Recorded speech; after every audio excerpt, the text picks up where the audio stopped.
Melanjutkan cerita sebelumnya. Bab 1052. Prabu pun tersenyum sinis. Dia mengelus dagunya dan berkata dengan suara berat, orang bernama Wira itu punya kemampuan yang sangat hebat. Ingin membunuhnya dengan cara biasa nggak akan begitu gampang.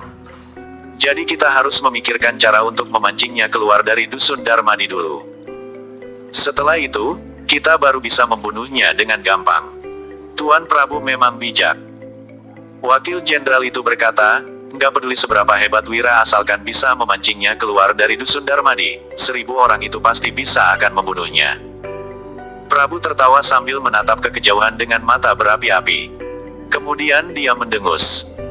Benar, bukannya Wira mengaku kecerdasannya itu nggak tertandingi. Berhubung begitu aku mau tahu bagaimana dia bisa melarikan diri dari serangan pasukan sebanyak 1000 orang. Tuan, orang yang kamu utus itu adalah para ahli. Begitu mereka bertemu dengan Wira, Wira pasti akan mati. Jawab Wakil Jenderal itu. Kemudian kedua orang itu saling memandang dan tertawa. Prabu terlihat sangat bangga. Apabila benar-benar merasa dirinya bisa menyelesaikan semua masalah, aku rasa dia sangat konyol. Bukannya pada akhirnya dia tetap mati di tanganku. Prabu menunjukkan ekspresi meremehkan. Lalu melanjutkan dengan dingin, sayangnya, kita masih belum tahu cara pembuatan barang-barang yang diciptakannya itu. Kalau bisa mendapatkan jawaban itu darinya sebelum dia mati, mungkin saja kita bisa mendapatkan keuntungan dari jalur dagang yang dia kembangkan itu. Setelah mendengar ucapan Prabu, Jenderal itu langsung bersemangat. Dia memberi hormat pada Prabu lalu berkata, "Aku mengerti Tuan Prabu. Aku akan menyuruh sekelompok orang itu mendapatkan jawabannya dari Wira." Tepat pada saat Wakil Jenderal itu hendak meninggalkan tenda perang, seorang prajurit yang seluruh tubuhnya berlumuran darah dan bajunya koyak tiba-tiba berlari masuk. Dia tersandung, dan jatuh di lantai. Dengan terangnya kemudian dia berkata dengan ekspresi cemas, "Tuan Prabu, gawat." Begitu melihat situasi ini, ekspresi Prabu menjadi suram. Dia menatap prajurit itu dengan marah dan bertanya, "Ada apa ini? Kenapa kamu begitu tergesa-gesa? Kalau ada masalah cepat katakan." Firasat buruk diam-diam merayapi hati Prabu. Tetapi, dia tetap mempertahankan sikap tenangnya. Prajurit itu terlihat sangat panik dan menjawab dengan ketakutan, "Tuan Prabu, kami memang sudah menghadang gerakannya dan mencoba membunuhnya, tapi baru saja kita hendak mengapungnya, dia malah." "Malah apa?" tanya Prabu dengan marah sambil menggebrak meja. Kemudian dia menambahkan lagi, "Cepat katakan." Prajurit itu menjawab dengan panik. Dia malah tiba-tiba melemparkan sesuatu yang bisa meledakkan. Beberapa ratus orang sekaligus habis. Kami pun dikelilingi asap. Saat asapnya mereda, kelompok Wira sudah kabur entah kemana. "Apa?" Prabu merasa sangat terkejut. Situasi macam apa ini? Kenapa Wira bisa membunuh ratusan orang sekaligus? Mana mungkin ada hal seluar biasa itu? Katakan dengan jelas, ada apa ini sebenarnya? Tanya Prabu dengan buru-buru. Prajurit itu sangat ketakutan dan menjawab dengan gugup, "Tuan Kak, kami sudah hendak bertindak. Tapi Wira tiba-tiba melemparkan sesuatu berwarna hitam. Dalam sekejap benda itu berlangsung meledak dan menewaskan setengah kelompok kami. Setelah kami tersadar kembali, Wira sudah kabur." Bab 1053. Benda itu mirip petasan tapi kekuatannya sangat dahsyat. Orang yang terkena ledakan itu akan kehilangan tangan atau kakinya, ada juga yang tubuhnya langsung hancur. Jelas prajurit itu dengan sangat ketakutan. Sampai sekarang, dia masih tidak mengerti apa sebenarnya yang sudah terjadi, atau yang dilemparkan Wira sehingga bisa menimbulkan ledakan yang begitu luar biasa. Setelah mendengar cerita ini, Prabu merasa sangat tercengang. Mampu membunuh ratusan orang dalam sekejap. Bahkan kekuatan panah juga tidak sehebat itu. Apa sebenarnya benda itu? Dari informasi yang kamu dapatkan, Wira memiliki sebuah senapan yang berbentuk kecil dan indah. Tetapi sangat mematikan. Jangan-jangan Wira telah menciptakan senjata baru yang lebih mengerikan lagi. Prabu benar-benar tidak percaya bahwa Wira adalah orang yang begitu jenius. "Wira, ternyata kamu memang sangat mengejutkan, tapi kedua provinsi ini sudah dikendalikan oleh anggota-anggotaku. Bandit-banditmu memang cukup hebat, sayangnya informasi mereka sudah aku blokir. Dengan adanya pengawasan anggotaku di sekitar, kamu pasti akan mati begitu berani menunjukkan diri. Saat ini ekspresi Prabu terlihat sangat menakutkan. Pada saat yang sama, Wira sudah menemukan tempat persembunyian. Prabu tidak mungkin mampu mengawasi seluruh tempat di kedua provinsi ini. Jadi tempat yang aman masih tetap mudah ditemukan. Kak Wira, apa kamu yakin yang mengincar kita itu keluarga Juwanto? Tanya Danu. Setelah mendengar pertanyaan Danu, Wira pun mengangguk dan menjawab. Tempat ini sangat dekat dengan Provinsi Sultra, dan anggota Prabu juga berkumpul di sini. Cuma mereka yang mampu melakukan hal seperti ini, hanya saja aku khawatir dia sudah menyerang atau mengendalikan para bandit di dua provinsi ini. Kalau enggak, kita nggak mungkin nggak terima kabar apapun setelah terjadi hal sebesar ini. Para bandit di beberapa provinsi ini sudah bekerja dengan Wira dari dulu. Berhubung tidak ada kabar apapun dari mereka, Wira bisa menebak bahwa mereka seharusnya telah dikendalikan atau diawasi. Wira tidak percaya mereka berkhianat. Jadi bagaimana ini? Aku khawatir semua pejabat sepanjang perjalanan ini sudah waspada. Kita seharusnya bisa kembali ke Dusun Darmadi dengan selamat, kalau enggak kita juga boleh pergi ke Provinsi Loala untuk keamanan kita. Usul Danu. Meskipun tahu bahwa ini adalah cara yang paling aman, Wira tetap menggeleng dan berkata, kita nggak boleh membiarkan jalur dagang kita terputus dengan begitu saja.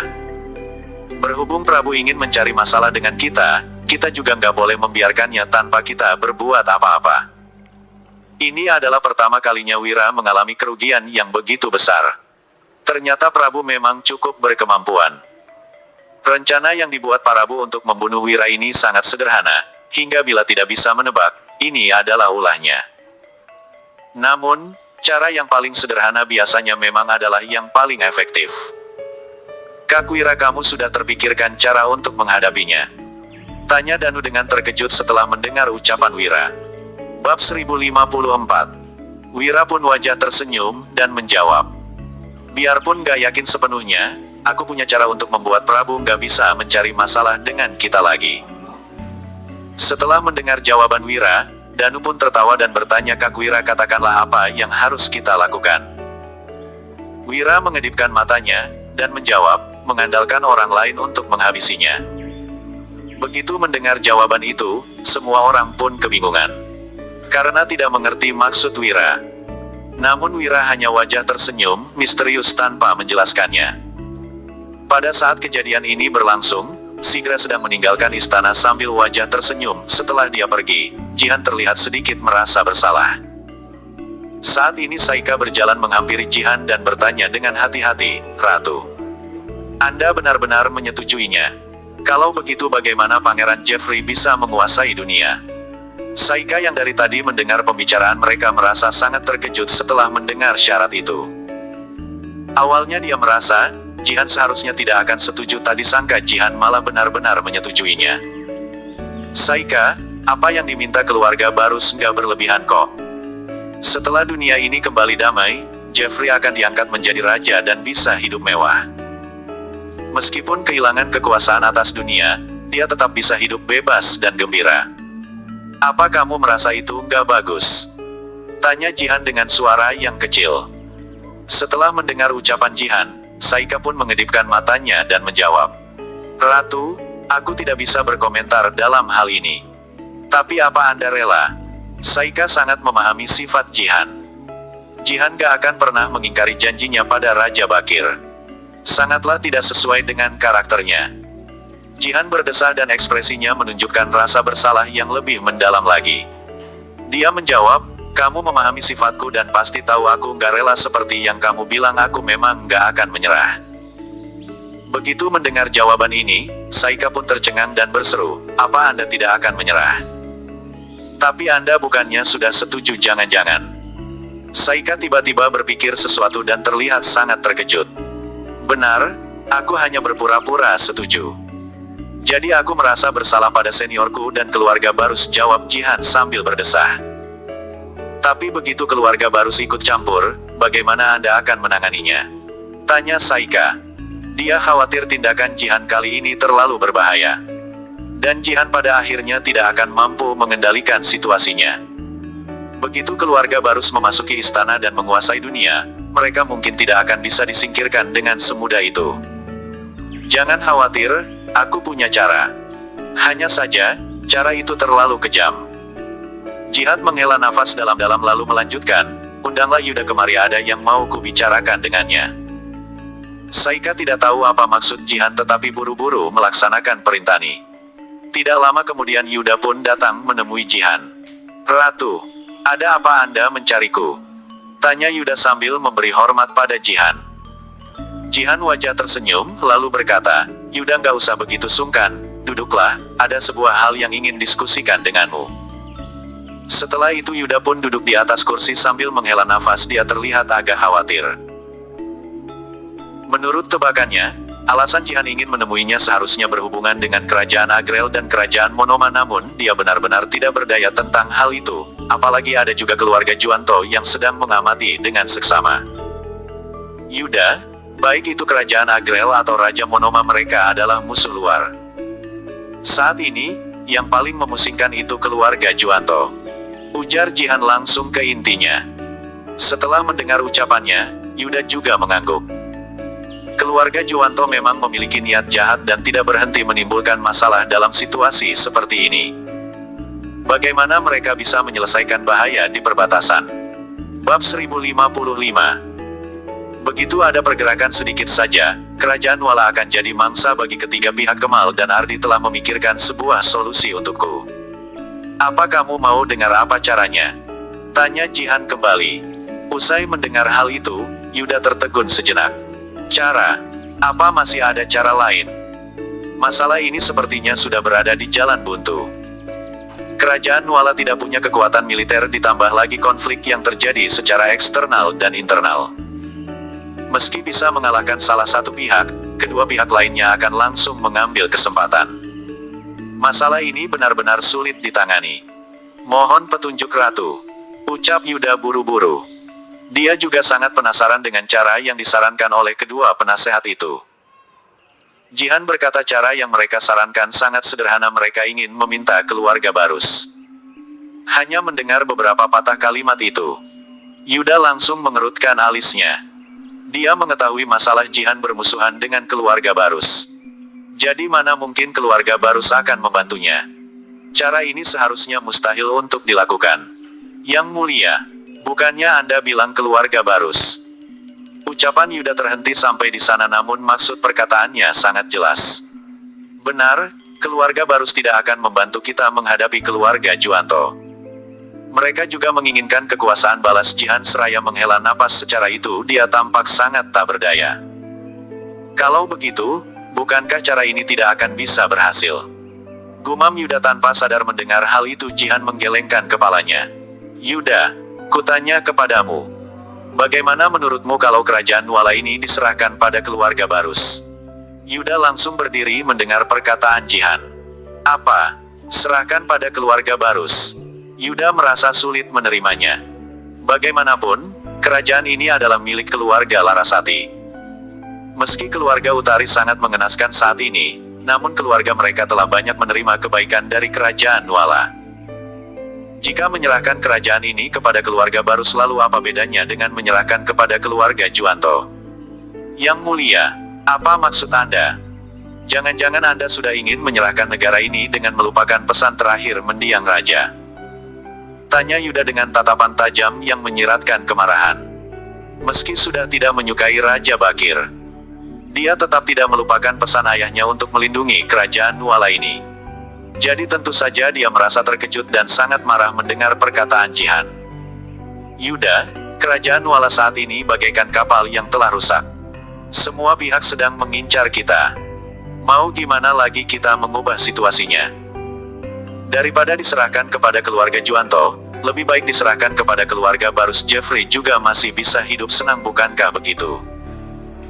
Pinta Jihan. Meski dia merasa puas terhadap sikap Yuda yang tegas, tetapi dia merasa tak berdaya. Yuda menghela nafas dalam-dalam. Wajahnya tampak sangat kesal. Yang mulia, aku tahu semua ini adalah demi Pangeran Jeffrey, tapi, maafkan, aku tidak bisa menyetujui pendapat ini. Kerajaan Wala saat ini memang mengalami penurunan yang signifikan, tapi pondasinya tetap kokoh. Kita belum sampai di tahap putus asa. Bagaimana kita akan bertanggung jawab pada Raja Bakir di alam sana nantinya, kalau kita menyerah sekarang?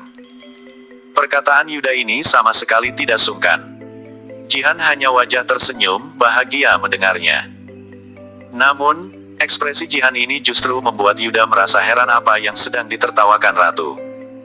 "Yuda, kamu benar-benar enggak mengecewakanku," seru Jihan dengan tatapan berbinar-binar. Bab 1056. Yuda semakin bingung setelah mendengar reaksi Jihan. Apa maksudnya semua yang dikatakan Ratu? Apa maksudnya Yuda tidak membuatnya kecewa? Jangan-jangan Ratu hanya mengetesnya. "Ratu, apa maksud Anda?" tanya Yuda dengan ragu-ragu. Mendengar perkataan ini, Jihan hanya menarik nafas dalam-dalam dan berkata, "Yuda, aku nggak pernah mengkhianati kerajaan Nuala ataupun mendiang raja, baik itu dulu ataupun kelak aku pasti membutuhkan bantuanmu." Yuda hanya terdiam dengan kebingungan mendengarnya. "Yang mulia, aku tetap tidak mengerti." Jihan kembali menjelaskan, "Aku sudah diam-diam menemui kakakku dan mencapai kesepakatan dengannya. Aku meminta bantuannya. Lalu setelah negara ini aman, aku akan membiarkannya mengambil alih kerajaan Nuala. Ini adalah janjiku. Tapi aku hanya pura-pura menyetujuinya. Apa kamu mengerti?" Mendengar penjelasannya, Yuda terkejut. Bukankah ini sama saja dengan mengundang penjahat kalau keluarga Barus ikut campur tangan dalam pemerintahan? "Takutnya, kita tidak akan bisa melepaskan diri dari mereka lagi," ujar Yuda dengan wajah pucat. Jihan juga tentu mengetahui hal ini. "Orang yang kupercaya bukanlah kedua penasihat ataupun pejabat dalam pemerintahan, melainkan hanya kamu seorang. Kalau tidak, aku juga tidak mungkin akan memberitahumu masalah ini. Jadi, aku mau kamu menjanjikan sebuah hal padaku. Begitu semuanya selesai, kamu harus mengatasi keluarga Barus. Aku akan memberimu kesempatan dan kamu harus mulai menjalin hubungan baik dengan keluarga Barus agar mereka percaya padamu." Jihan kembali menambahkan, "Jika seluruh kerajaan Nuala ini hanya kamu seorang yang dihormati oleh kakakku. Kalau kamu mendekatinya, dia pasti akan merasa senang.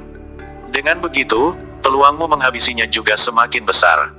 Apa kamu mengerti maksudku sekarang?"